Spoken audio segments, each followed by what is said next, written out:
So not only is there a discrete spectrum, certain colors appear, not all colors appear, it's not a continuum, but no two pure elements emit the same spectrum. So this is now recognized as, while it's not understood why there's a discrete spectrum, is recognized as a way to distinguish gases from each other, right? It's how we can figure out that the sun is made of hydrogen. We're looking at the spectrum of the sun.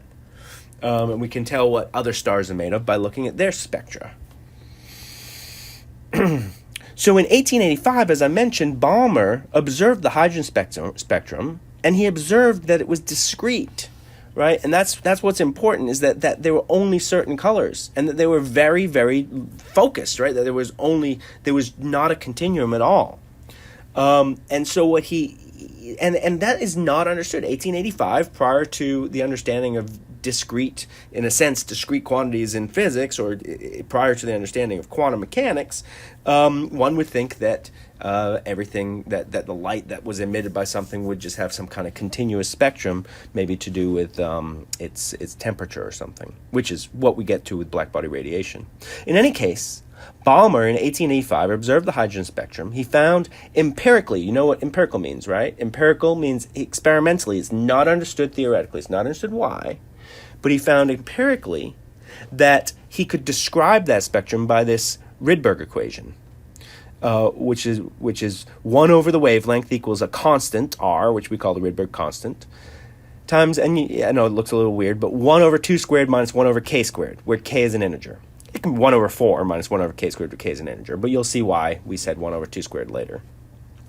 And so it's the fact that k is an integer, that discretizes this equation, right? It's like this shows that there are independent individual colors.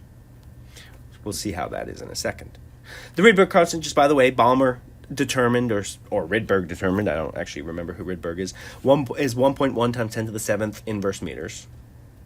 And so anyway, so this describes part of the hydrogen spectrum. This actually describes the observable, the visible hydrogen spectrum. Well, later on, other scientists looked further at the hydrogen spectrum and found that there were other, what are called series. These are called series of spectral lines, so that this equation turns into 1 over n squared minus 1 over k squared, where k must always be bigger than n, otherwise it would be a negative number. And so this describes all of the lines, both the infrared and the ultraviolet lines that were seen from the hydrogen atom. And they're called the Lyman series for n equals 1, and the Paschen series for n equals 3, and the Brackett series for n equals 4, and the Funta series for n equals 5.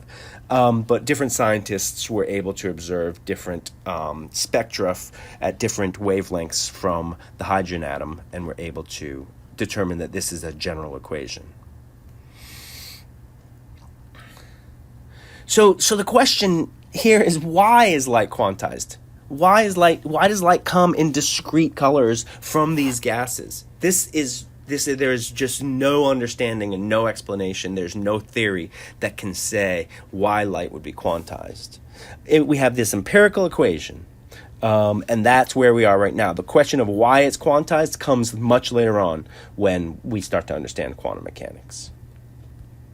So let's just do a trivial example, right? Let's plug in a number. Let's look at the Balmer series. Let's look for k equals 3. Plug that in. And, right, so the Rydberg constant, 1 over 2 squared minus 1 over k squared. And plug that in, and you get red light. So Balmer series predicts that hydrogen will emit red light. And let's look at k equals 4. Okay, that's blue-green light. So hydrogen will emit blue-green light. And we can do this for all the different combinations of integers, k and n. And remember that these are integer quantities, hence discrete light, hence quantization that's not understood. So in class, we'll just look at the hydrogen atom and look at the colors that come out, and we'll see red, blue, green, and whatever other colors come out. So that's pretty much all there is about line spectra.